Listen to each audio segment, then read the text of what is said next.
Parole de sagesse de Mère universelle. Comment s'approcher de la Mère dans sa deuxième initiation? Je veux vous transmettre une sagesse, mais surtout je veux que vous adoptiez une vision nouvelle. Vous vous approchez de ma présence qui apparaît sur cette terre et dans ce village essénien et vous voulez éveiller le savoir qui vous ouvrira la porte de la compréhension, de la maîtrise et de la vie. Pour parvenir à ce but, vous observez, vous analysez les éléments et les enseignements que vous avez reçus et que vous commencez à mettre au monde. Je comprends votre cheminement, car vous voulez enfanter la sagesse des mondes supérieurs, lui donner un corps afin de la connaître. En cela, vous commencez à me ressembler, car je suis celle qui enfante. La clé est de ne rien attendre, de vous détendre, de vous en remettre à moi, car je suis là et je vais vous conduire. Avec tous les enseignements très précis que vous avez reçus, les pratiques, les rites, les textes sacrés, vous vous êtes entraînés et vous avez affûté vos sens et vos organes. Certains de vous ont développé la pensée d'autres, le ressenti d'autres, la volonté d'agir et de bâtir. Mais quoi qu'il en soit, vous avez fait apparaître tout un monde qui vit en vous et autour de vous et qui s'appelle la nation essénienne. Cela existe et bien sûr, vous devez encore le faire grandir. Mais pour me rencontrer, vous devez être détendu, passif, neutre et dans un grand silence. Vous devez être capable de sortir de toutes les influences et même de celles de la nation essénienne. Cette nation existe et elle fait partie de vous. En rencontrant ma terre, elle deviendra beaucoup plus forte, plus présente, plus évidente, plus agissante dans votre vie, car elle sera véritablement le sol qui vous portera, le souffle, le grand ciel, les éléments, les paroles, les sens, les inspirations de votre quotidien. Ce ne sera pas un effort, un travail, une concentration volontaire, ce sera absolument naturel. Ce sera vous et seulement vous. En toutes les situations, vous serez essénien, essénienne. Vous le serez avant tout. Pour cela, vous devez vous détendre, vous donner à moi, vous abandonner afin que tout ce que vous portez en vous, je puisse l'accueillir. C'est comme la mort, c'est la même expérience.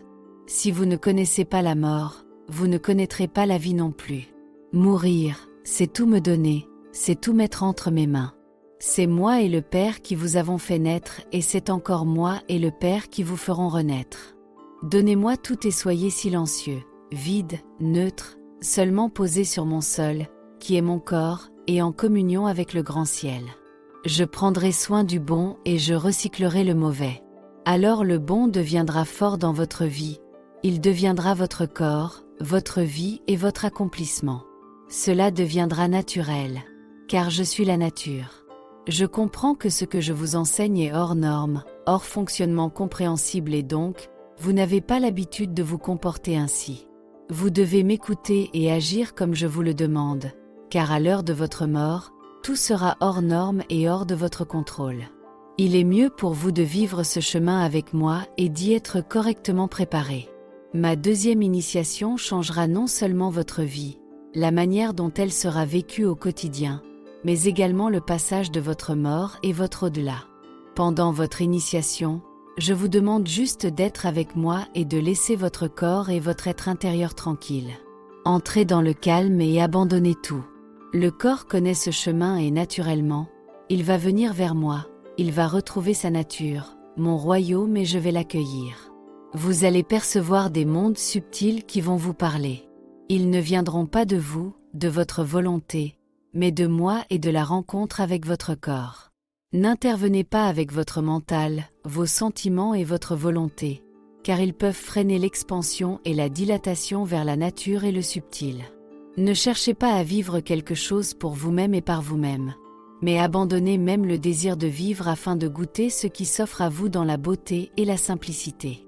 Marchez pour marcher. Entrez dans la rivière juste pour entrer en contact avec l'eau. Respirez juste pour sentir l'agréable qui entre en vous. Ne cherchez pas plus, car sinon vous risquez de fermer les portes et d'empêcher ma présence d'agir. Ce n'est pas vous qui faites quelque chose, c'est moi et seulement moi.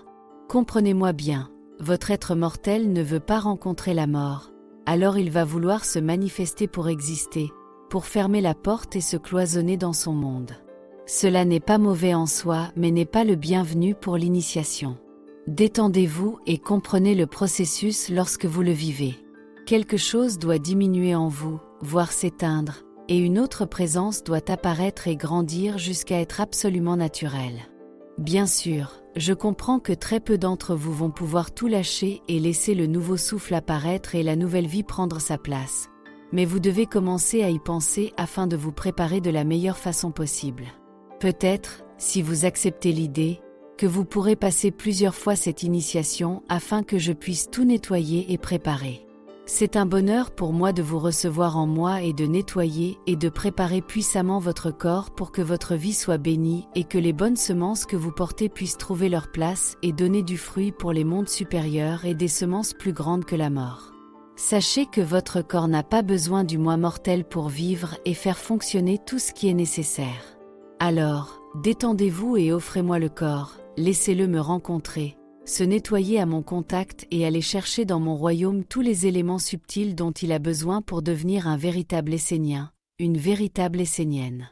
Sachez que votre corps sera heureux d'accomplir cette œuvre avec moi et par moi. Il viendra vous parler et vous guider dans la finesse, la délicatesse, la subtilité. Si vous êtes crispé, si vous orientez le processus à partir de la pensée ou de la volonté de votre être qui a toujours peur, alors c'est sûr que le processus sera moins puissant. Dans le silence, la non-existence, les êtres qui peuplent ma nature magique vont pouvoir enfin vous goûter, vous humer dans la simplicité. Ces mondes sont effrayés de l'homme mortel, car eux, ils ne peuvent pas le comprendre. Si cet être s'éloigne de vous et qu'ils perçoivent que je travaille sur vous, ils vont naturellement s'approcher pour découvrir ce que vous êtes. Ils aiment les mondes supérieurs que vous avez appelés et ils seront grandement prêts à vous aider si les mondes de la mort s'éloignent. S'ils acceptent de s'associer avec vous, toute votre vie va naturellement changer et devenir plus simple, plus fluide, plus heureuse, plus aboutie. Aujourd'hui, les hommes sont mentalisés, orientés sentimentalement par des désirs, des volontés, des souhaits, instrumentalisés. Toute la journée, ils agissent pour remplir la vie sans vraiment savoir avec quoi et si c'est la plénitude ou le grand vide qu'ils récoltent. Peut-être qu'il serait mieux pour eux de ne rien faire. Je ne dis pas qu'il ne faut rien faire. Au contraire, je dis qu'il faut tout faire pour ne rien faire. Ne comblez pas vos journées à faire toutes sortes d'activités pour vous détendre, alors que c'est le contraire. Non, il faut vous vider de ce monde qui vous pousse à l'action par la peur et entrer dans le monde supérieur de la vie omniprésente et toute puissante. Quittez le corps et la vie du corps et éloignez-vous. Perdez-vous dans le silence, dans la grandeur et observez le corps dans le lointain en étant détaché de lui. Le corps, libéré de l'oppression de l'illusion de la mort qui engendre la vie fausse, accumulera les énergies les plus pures et posera chaque intelligence, chaque force à sa juste place afin que tout soit en ordre et qu'il ne manque de rien. Ainsi, tout sera organisé par les bons esprits et les bons génies, qui géreront tout à votre place et vous pourrez vivre avec les mondes supérieurs dans la grande paix. Par ma deuxième initiation, une grande métamorphose se produit dans le corps et tout se met en place pour que la royauté apparaisse. Ce processus est simple et il est universel, car votre vraie nature est cosmique. Vous êtes beaucoup plus grand que le petit espace vital alloué à votre être mortel. Celui-là est un petit accapareur et usurpateur qui vous empêche de me rencontrer et d'être véritablement vous-même. Cet être vous a accaparé, il a pris votre place. Mais devant moi, il ne peut pas demeurer, car moi, je suis votre mère, je vous connais et je restituerai votre héritage royal. Venez vers moi le plus simplement possible, les plus légers et les moins envoûtés possibles. N'attendez pas de moi et de mes royaumes que ce moi mortel soit glorifié et qu'il obtienne tout ce qu'il demande. Non, ma volonté est qu'il disparaisse comme une ombre devant le soleil et que ce soit l'être simple qui reçoive les trésors, les réponses, les perceptions, les nourritures sacrées. Sachez que le corps n'a pas besoin de cet usurpateur, ni lui ni l'âme. Si le corps ou l'âme ont un besoin, ils iront chercher les nourritures nécessaires. Rien ne te manquera. Ce monde de peur te fait toujours croire que tu seras dans le manque et que tu es obligé de faire et de faire. Mais c'est le contraire qui se produit, car plus tu fais et moins tu as. Par contre, si tu sais tout préparer pour que cela se fasse, alors tout se produit. Approchez-vous de moi de cette façon et de plus en plus vous comprendrez, car vous vivrez ce que j'essaie de vous transmettre. Soyez dans la simplicité, le détachement et la subtilité. Manuscrit essénien. Dialogue théurgique. Comment s'approcher de la mer dans sa deuxième initiation. Canalisé par Olivier Manitara.